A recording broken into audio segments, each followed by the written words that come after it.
Computers have made our lives wonderful.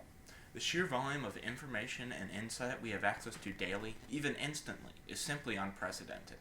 This raw access has never occurred before in human history, but the effects of these wondrous devices are not all positive. They are coming for our minds. Starting in the 1760s, three men, James Hargreaves, Richard Arkwright, and Samuel Cooperton, destroyed the entire British textile economy with successive refinements on the spinning jenny, a machine which could spin 128 spools of thread at once compared to a man's one. Now Hargreaves was the first to invent it, and for his efforts his house was burned down by a mob comprising of his hometown's entire textile sector. But Hargreaves got his revenge, as within the decade everyone in the mob either had to learn to use his machine or quit the business forever. Hargreaves' machine was the first in a relentless assault on human power. We, as a species, lost.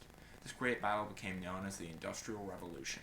That was 200 years ago, and yet the forces of progress and invention are not satisfied with the conquest of physical labor. Now they come for our mental strength, too. This current age is a great new revolution, an automated revolution, and this one is worse.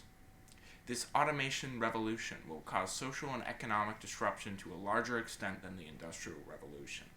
This revolution differs from the Industrial Revolution in three ways. It's faster, it's affecting more people, and it's happening everywhere. To begin, we have to understand the sheer rate of change that we are currently living in. It's both accepted and widely known that innovation is snowballing, but what is frequently overlooked is how these innovations ranging from steam power to USB drives affect the common man. These graphs show the gross economic output of Britain compared with its population. They're extremely similar, with one showing the course of the Industrial Revolution and one showing the Automation Revolution.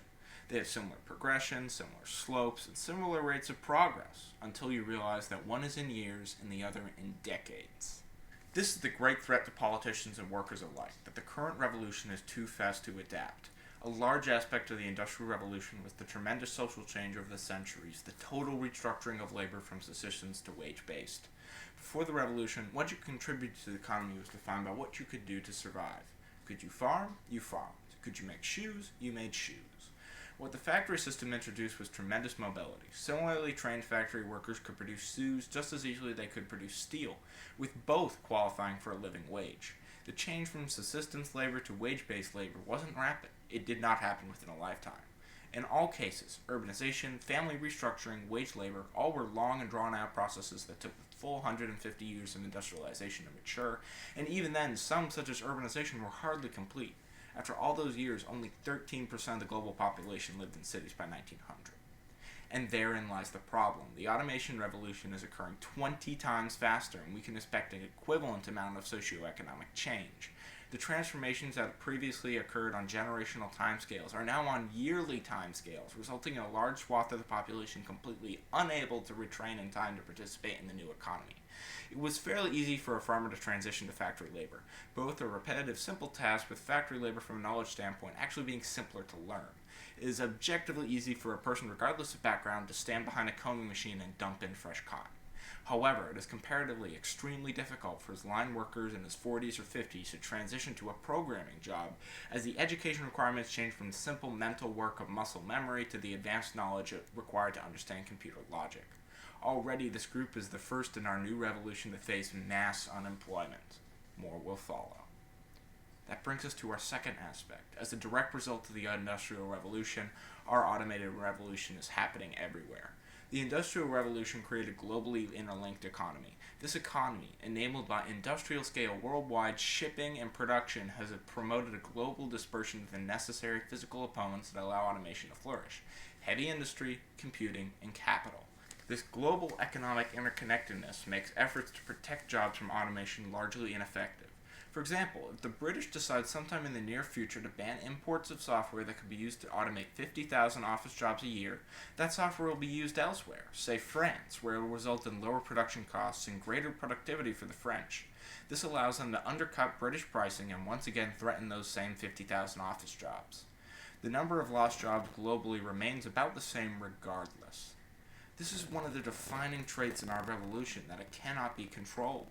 The British had a stroke of genius when in 1750 they passed the first of 3 export embargoes on initially textile, but eventually all industrial machinery from leaving the islands. This had the effect of giving them a 50-year head start on industry as we know it.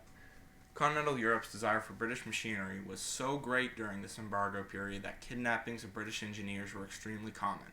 The first U.S. factory was built with stolen designs from a British textile mill. Innovation still continued on the Isles, yet it was the artificially controlled spread of industry that allowed the British people, and eventually the world population, to adapt to the social and economic restructuring. The global economy wrought by the industrial age makes the idea of controlling the spread of innovation a fantasy. Industry has spread, it has developed, it has become entrenched, it has become irreplaceable. And with the tools to enable automation spread globally by it, this revolution has become unstoppable even in its infancy. Both of the revolutions made victims of the lower skilled workers, the agricultural and rote work jobs teetering on obsolescence. This has held true for the past 60 years with the beginnings of automation, the development of feedback control mechanisms. They're simple devices, optical sensors, automatic scales, feed gates, all manner of mechanisms needed to replace worker functions. But when used in concert, they quickly make workers less relevant. Why pay an operator when the machine can judge its own work? And on a greater scale, eliminating entire trades is a process common to most revolutions, with the guild system being eliminated in the Industrial Revolution, the auto worker on the verge of being eliminated in the Automation Revolution, and the office of king being eliminated in the French Revolution. Where these revolutions begin to differ is in the middle class. The classical image of the middle class, the government clerk sitting at his desk, quill in hand, has existed with little variation since the invention of writing.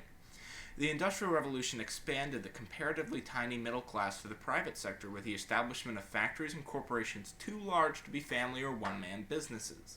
The Industrial Revolution over its entire course changed from the middle class from that of specialized bureaucrats and merchants to a mature class capable of massive social change in its own right.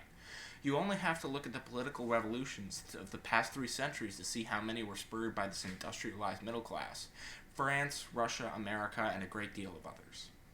It is then completely reasonable to expect that further expansion of the middle class is taking place, until we take a look at the government clerk. He's a spreadsheet now. Our automation revolution is not a monolithic column of machinery like industrialization. An important distinction between them is that ours is comprised of 2 forces: dumb machines and smart machines. The dumb machines are familiar sights and what most people think of when they hear the term automation. The classic robotic arm, emblematic of the group, demonstrates its full efficiency in automotive plants, formerly employing thousands. They are the great threat to the lower skilled.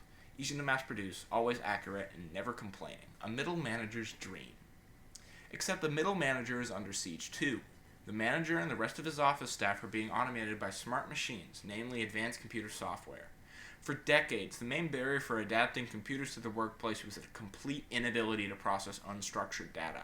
If you ask a computer to add 400 plus 550, it'll calculate it faster than it took you to press the enter key. Ask it to find the difference between a potato and a person, it'll catch on fire. This barrier is starting to crumble through advanced computing techniques from genetic algorithms to visual recognition. These tasks by themselves seem little more than novelties.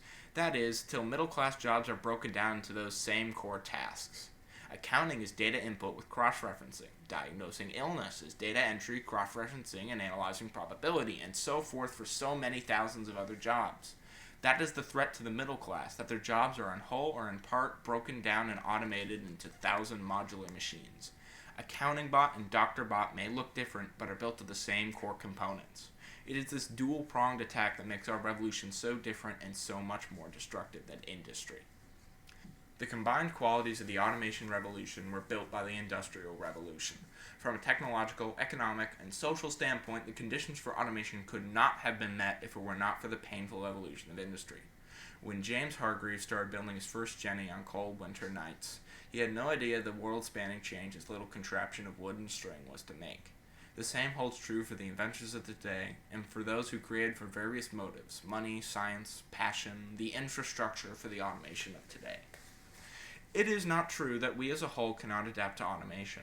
Such adaptation is occurring now through the general trends of the younger generations prioritizing high-skilled careers through education focused around computing and information technology sectors. Because we can recognize that a revolution is happening, we can adapt. Unfortunately, we are in the early stages of this restructuring. We can speculate as to which careers will be destroyed, what may or may not come to replace them, but only hindsight will allow complete analysis of the effects of automation. Perhaps those cold winter nights have come and gone, or perhaps they lay in the far future. Regardless, the automation revolution looks to be at least as disruptive to our social and economic systems as the Industrial Revolution.